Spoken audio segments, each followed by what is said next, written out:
ইউনিয়নে 25-30 জন আছে না এরকম, যারা শুধু রাজনীতি করে, কোনো কাজ নাই?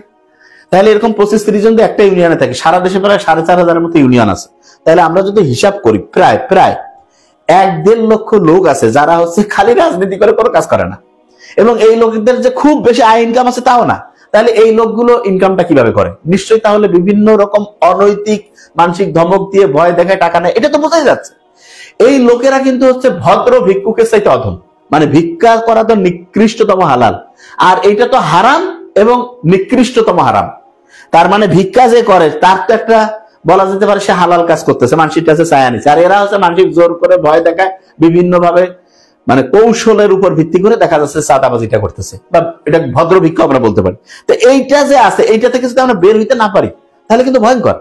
এবং আমি একটা হিসাব করে দেখলাম আমি, যে 1 লক্ষ লোক যদি প্রত্যেক দিন যদি হচ্ছে 500 টাকা করে তাকে চলার জন্য যদি হচ্ছে অবৈধ ইনকাম করতে হয়, তাহলে 1 লক্ষকে 500 দিয়ে গুণ করি, কত টাকা হয়? 5 দিয়ে 1 লক্ষ গুণ করলে 5 লাখ, আর একটা শূন্য দিলে 50 লাখ, 5 কোটি।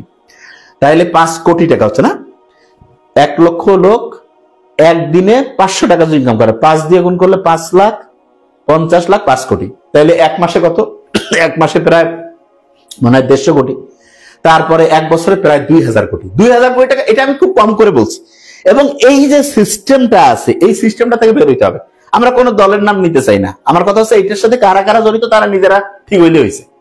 এবং যতগুলো পার্টি আছে প্রত্যেকটা পার্টির এই জিনিসটা হাত দেওয়া উচিত। রাজনীতি করবে তো পার্ট টাইম, মানে নিজের কাজ বাদ দিয়ে রাজনীতির পিছনে দৌড়াইতে হবে, এটা তো ভয়ঙ্কর খারাপ। এটা কি সারা এই যে ডোনাল্ড ট্রাম্প সারা জীবনে সে তার নিজের কাজ করছে, প্রতিষ্ঠিত হয়েছে, এখন তার মনে হয়েছে আমি দেশের জন্য কিছু করবো, ভেরিফাই। কিন্তু একটা লোক তার প্রথম থেকে কোনো কাজকর্ম নাই, জীবনে কিছু করে নাই, সে রাজনীতি যায় দেশের কি উন্নতি করবে?